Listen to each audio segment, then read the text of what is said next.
chapter of the Emperor's own Space Marines. Now savage aliens seek to overrun the sector and break the Blood Ravens once and for all.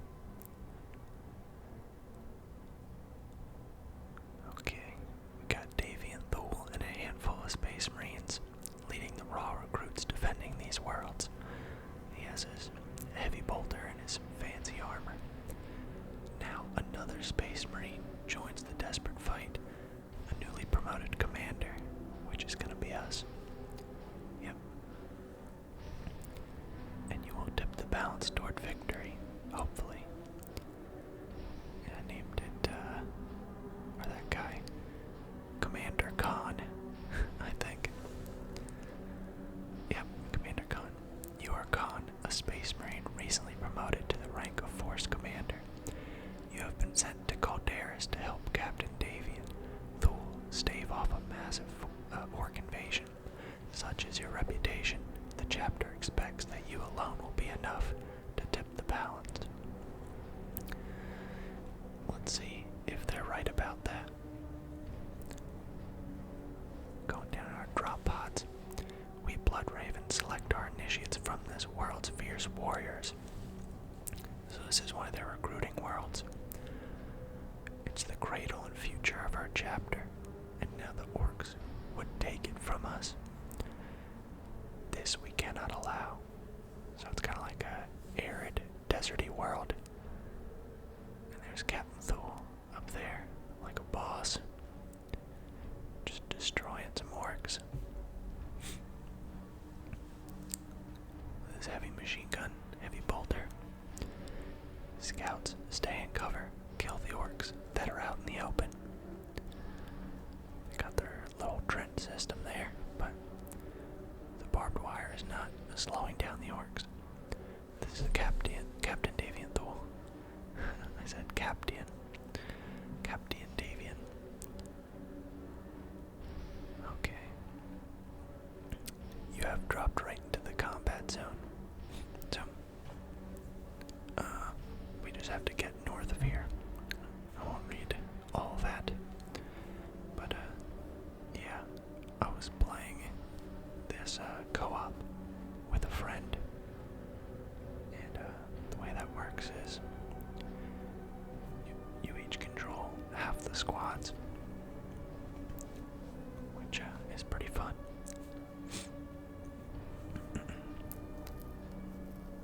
This will probably just be a one-off video. But I'm still trying to just work through a backlog of old, unedited videos that I haven't used. Oh, look at that kill animation there. That's pretty cool. There's a lot of things that from the previous games that I miss in the new Dawn of War game, like those cool kill animations, and definitely the cover system, which really made this more of a tactical game. Where in Dawn of War 3, it just kind of feels like you're building up all these units and just sending them in. And everyone feels really squishy too, so you'll send in a huge army of Space Marines and they'll all die in like 1 or 2 hits, it feels like. But I'll finish that at some point. I think my friend just threw a grenade right at my guy's feet. Another thing I like about this game is that it had a last stand mode where you and 2 other people played as different champions from different races, and in a little arena, and waves of enemies would attack. I thought that was a lot of fun.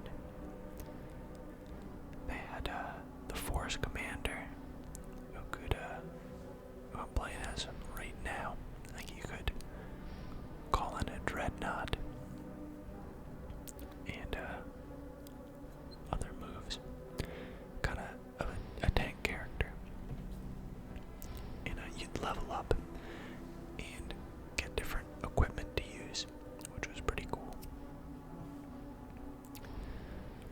saved Avian Thule. Now we gotta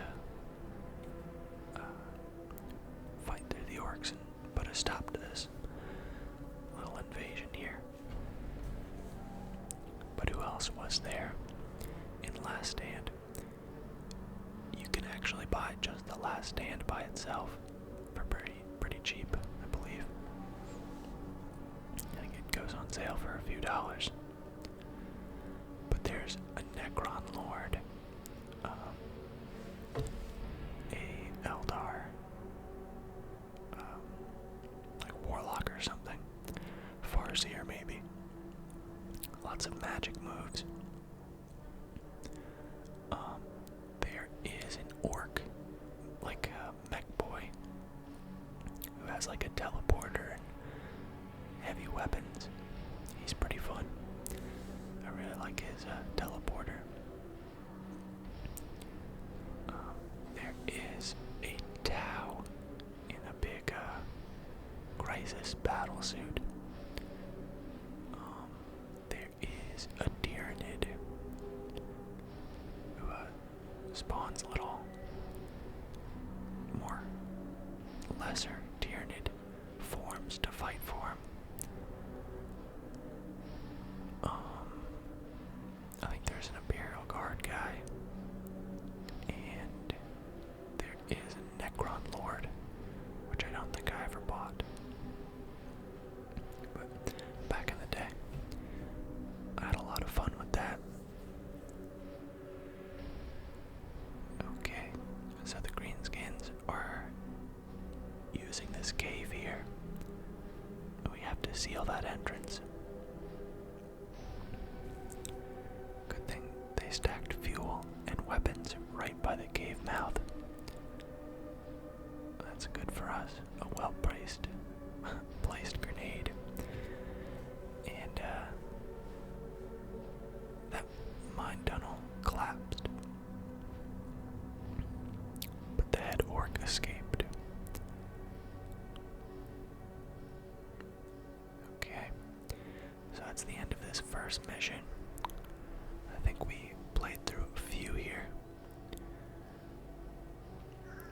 After each mission in the campaign, you also unlock new items, and you can find some during the mission as well. So we got a bolter and a chainsword that aren't too great.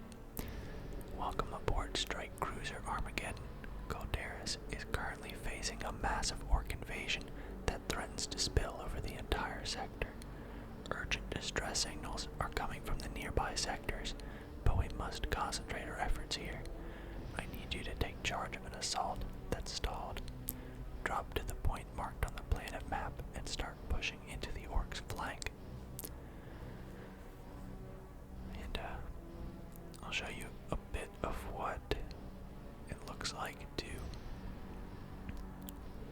equip some items. And as you can see, you can kind of change how the people work. From being either melee or ranged. Which is kind of cool. And there's a lot of different weapons to choose from. Looks like from DLC and stuff, it has given me some more items to choose from. But we gotta level up a little bit more to reach those. And you can also put in different skill points and unlock new moves, as well as boosting the associated stats. So again, Battle Cry. Alright, now we're ready to go. The Greenskins have taken over a hamlet outside Arcus. This hamlet is its own vital supply route, and all of Calderas could fall if we do not dislodge them. Sergeant Avidus and his squad of Devastator Space Marines held the hamlet alone and retake and drive the redrive it. I don't know what I'm talking about, but we know what's going on. Instead of retake and drive, I said redrive. I do that a lot for some reason. was also Cypress leading the scouts. So, I'm waiting for my friend to get ready there, and here we go. That is Sergeant Tarkus, a veteran of centuries of campaigning, head of the Tactical Marines. Here's our Scout Marines that can go into a stealth mode, because they're sneaky guys. Cyrus to Armageddon in position. For some reason we had to take out those 3 orcs before landing. Okay, Avidus was in charge of defending the hamlet. We gotta get him. The orcs incapacitated him. He's too stubborn to die. An orc guard position stands between you and Sergeant Avidus. Okay, approach with stealth. I'm pretty sure all stealth has been lost already. There's just an open gunfight going on. So, I'm actually reading the book Dawn of War, which is about the first Dawn of War game. Oh yeah, there's a demo charge on that tower. Boom. Whenever I do my next book collection, which probably have enough books to do one soon now that I've actually read, this one will be in it. But it's kind of cool because it goes into a lot more detail about stuff, but some of the little in-game cinematics are they take place in this book as well. And it's kind of funny because I remember the lines from that, and I can like picture it in my head. But it's pretty cool. Follows Gabriel Angelos, which is he even in this one? I'm not sure, but he was the main character of the first one, and pretty sure he is the main guy in the third one as well. But in this one, in Dawn of War, it is on Tartarus, and they have to fight off orcs and chaos, Eldar. The Blood Ravens are always getting into trouble with those 3 factions.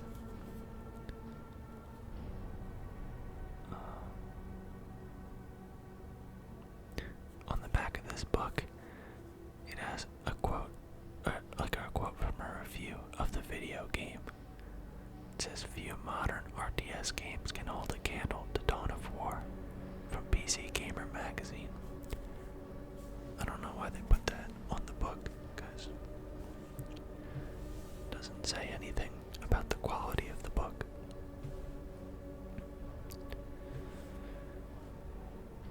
But it mentions in this one that he had to call in an exterminatus on Cyrene, I think, which is in the same sector as the planet we're on in this game. And I think in either this one or the expansion to this game, you have to call in another exterminatus. So this guy's just blowing up planets left and right.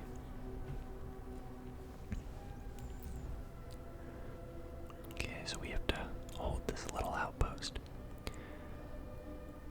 against some orc assaults. It's still just going over the basics pretty much. Still an introductory mission. Teaching you about respawn points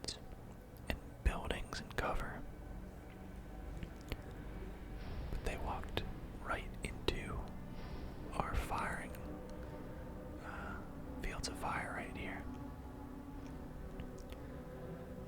And the heavy machine guns suppress you, so they're walking all slow. Still managed to get that last grenade off. And I'm clicking everywhere to try and get my guys out of there, but they keep running back and forth on that grenade for some reason.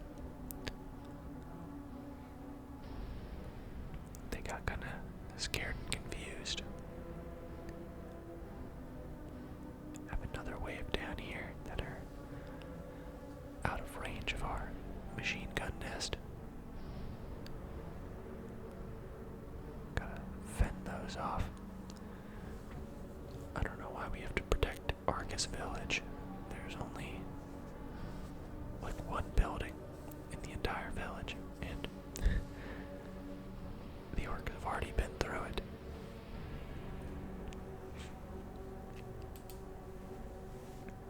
So, for a lot of the rest of the video, in between random comments and reading things from in-game, I like to find things to read that are kind of relevant. So, I found a cool article suggesting that the Blood Ravens are descendants of the Thousand Sons. Okay, let me read this real quick. The hamlet is cleared and the route to the capital is good.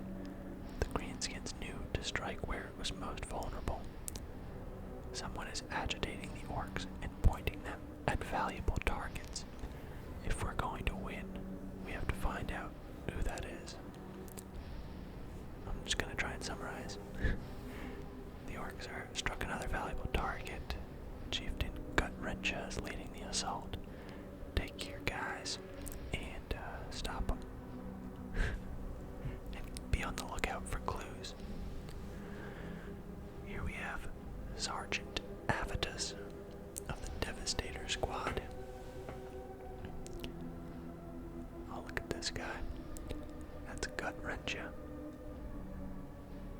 Honestly, he kind of looks more out of Warhammer Fantasy than 40k to me.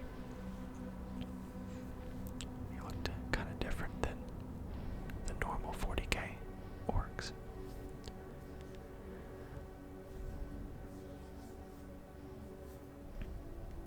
This one, this mission takes a little bit longer just because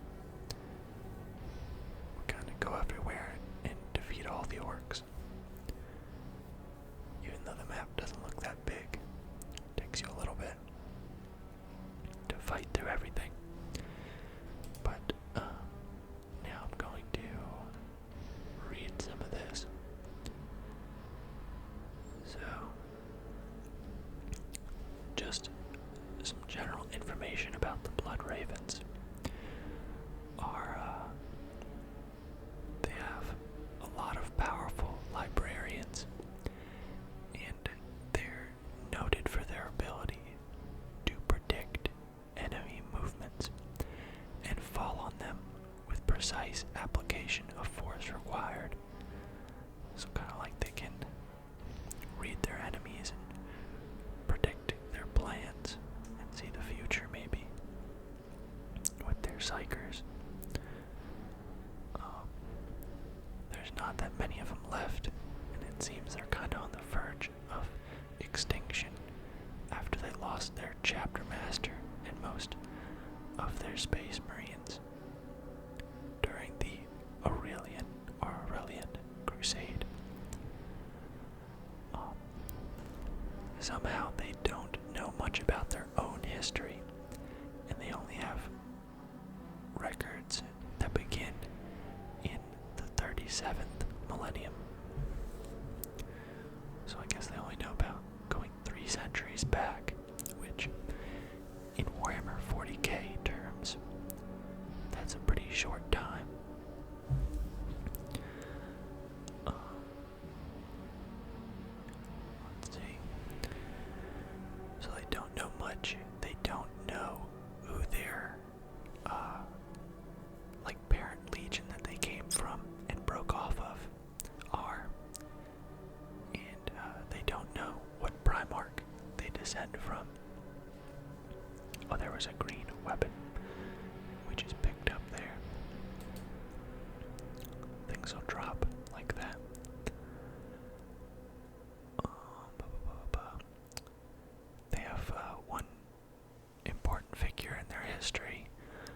which is Azariah Vidya, known as the Great Father of the Blood Ravens, who, after they lost their chapter master and a lot of people, he ended up being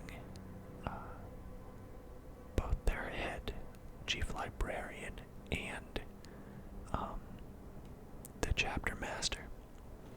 And it kind of set a precedent for their librarians holding leadership positions in the Legion, which I guess most others don't do that, and they differentiate between the two. Okay, and now for some more of the evidence that this person is trying to use to link the Thousand Sons and the Blood Ravens, which I looked through a little bit earlier, and I thought some of it seemed pretty convincing. I think if you watched my Warhammer 40k book collection videos, you know that I think the I don't know, pre-Horus Heresy Thousand Sons were pretty cool. It seems like a lot of the chapters with pretty good Primarchs ended up turning to chaos. And I thought Magnus of the Thousand Sons was a pretty good dude. A little maybe prideful. He thought too much of his own abilities, but was his goal was trying to elevate all of humanity through the use of understanding of psychic powers and just a knowledge of just information and history overall, which is pretty cool. And a lot of the Space Marines were kind of smug and looked down on normal people like they were the best thing ever. But Magnus always told his people to treat them with respect, and those are the people that they're trying to set an example for and help. But back to this here, and just a little, if you don't already know, the Thousand Sons were the kind of the big legion with psychic abilities, and by big I mean just the main ones and most powerful. There weren't actually that many of them. I think they were one of the smaller legions, at one point only having 1,000 left.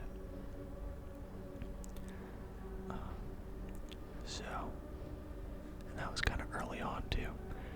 Their legion was kind of dying out before their Primarch came back to them. But yeah, let's go through this list here, and if there's time I'll talk more about that. So, the Blood Ravens have similarities in their battle doctrine, which, like the high number of psychers, and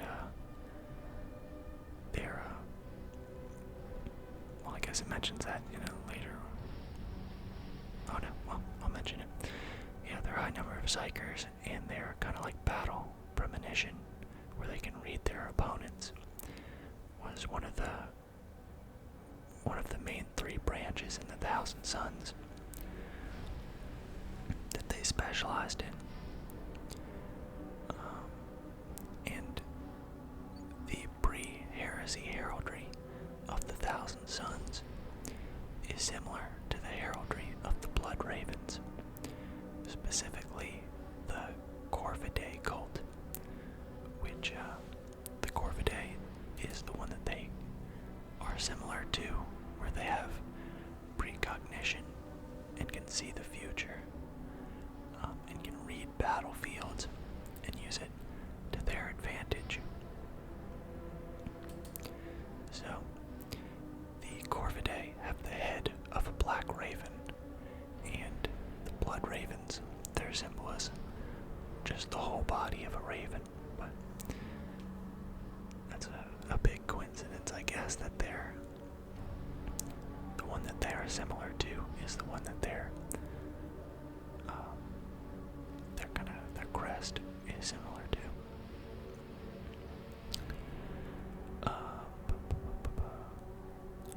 The Psyker Callista Eris had a vision concerning the fate of the Thousand Sons shortly before the burning of Prospero.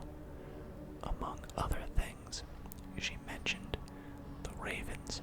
I see them too, the lost sons in a raven of blood. They cry out for salvation and knowledge, but it is denied. So this person is speculating that the Raven of Blood is indicating the coming Blood Ravens descendant chapter. The Blood Ravens' motto, "Knowledge is power," was uttered by the Thousand Son Corvidae member Revuel Arfida upon his decision to dedicate himself to discovering the true causes of his legion's destruction and combat them. So that Revuel Arfida was one of the fleet elements that were of the Thousand Sons that Magnus the Red sent away from the planet when the Space Wolves attacked. So this person who wrote this is speculating that you have 1,000 sons of that same Corvidae cult, which has this similar emblem and the similar gifts, and who didn't turn to chaos. And he said that quote. So there's a lot of things stacking up. The Blood Ravens' Rahi's Paradise outpost was discovered to be built upon the ruins of previous Astartes structure, one that dated from 10 millennia ago. While no identification markings could be found upon it, a red-painted Astartes shoulder plate was excavated from these ruins.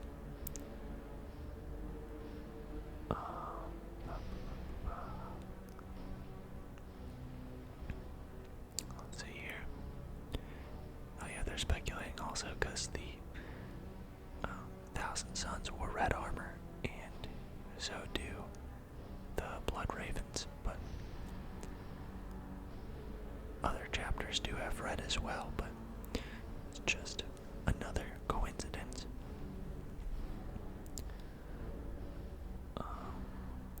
During an incident on the planet Arcadia, librarian Rama of the Blood Ravens suffered amnesia and fell in with the Prodigal Sons warband of Thousand Son Sorcerer Lord Azek Ahriman. Throughout his association, Ahriman and his warband referred to Rama variously as son of Ahriman, friend of Ahriman, and as a lost brother. That's interesting.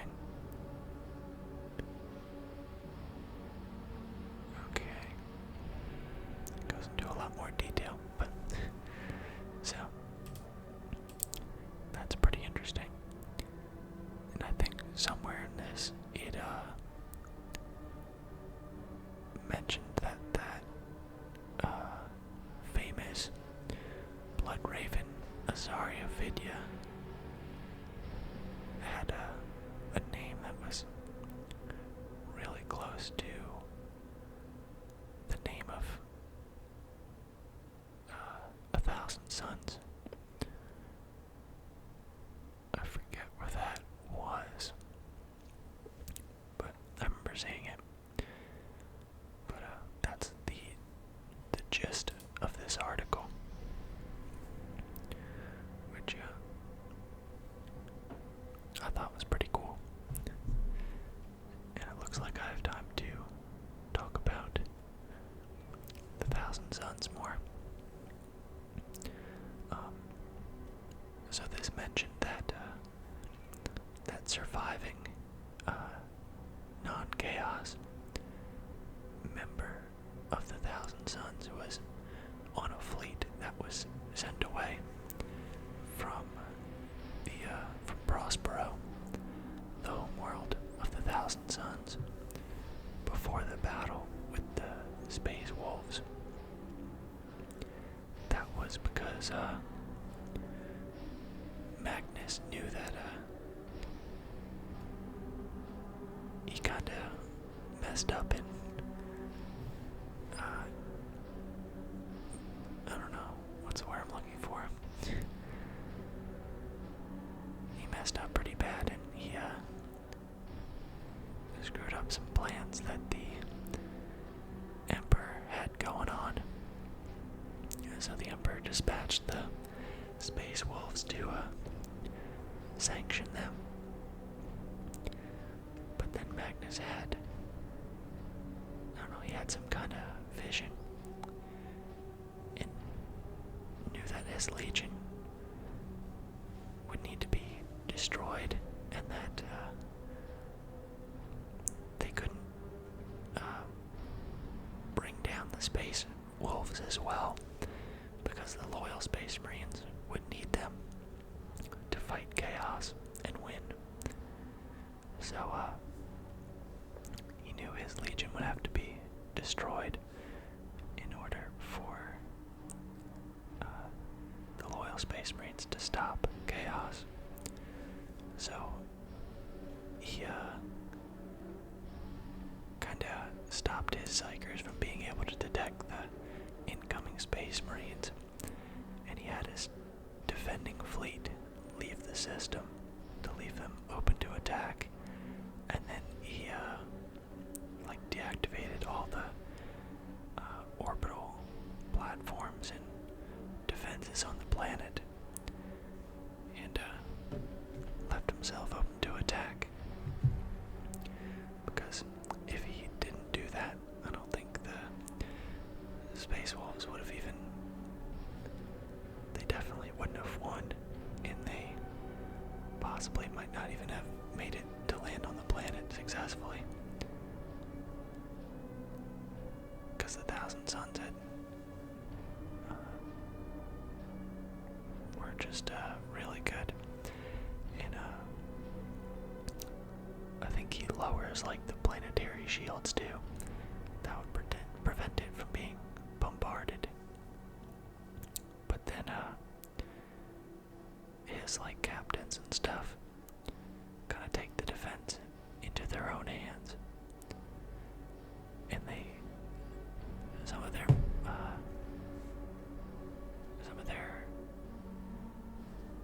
members of that chapter can put up like defensive psychic barriers, and they like protected the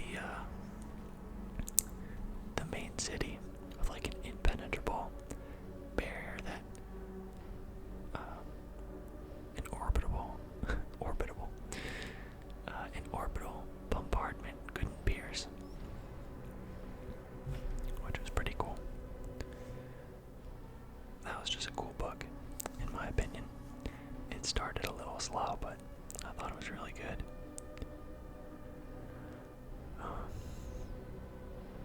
So, hopefully you guys have been liking this 40k ramble, pretty much.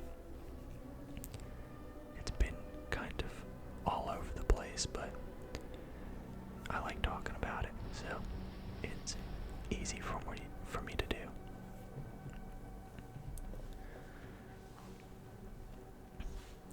And someone was in a comment on my last video requesting more Warhammer videos.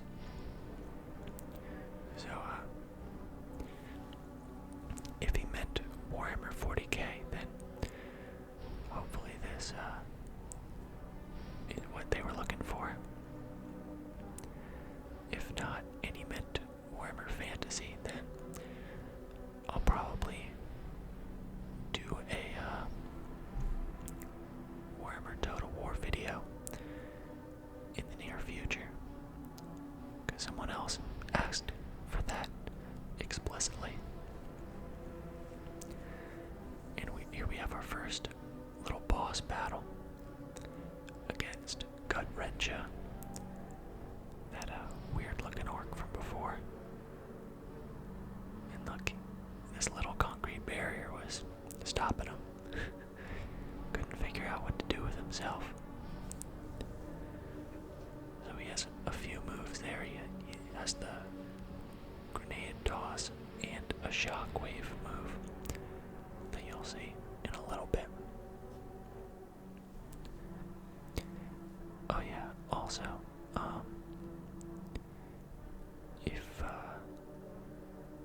if you guys haven't voted yet for which series you'd like me to finish off next, you can leave a comment on this video, or even easier for me, you can go back to a couple videos ago. I think my most recent medieval Total War video, and leave a comment if you'd rather me finish up medieval. Oh wait, no, I'm definitely doing medieval Total War. But what was it? It was, oh yeah, either Fire Emblem or Game Dev Tycoon. I think it's kind of close, but I think Game Dev Tycoon is in the lead. Oh, we blew him up with a pack of C4. That was pretty cool. He's not the war boss anymore. He's right. He's just a little crater.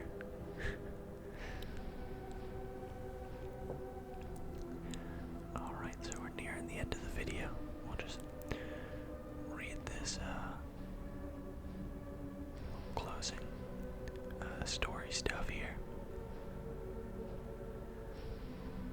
They rate how you do on the mission too. So we took our time, but we took out 100% of the enemies. I almost said enemies. Okay. We picked up a lot of items though.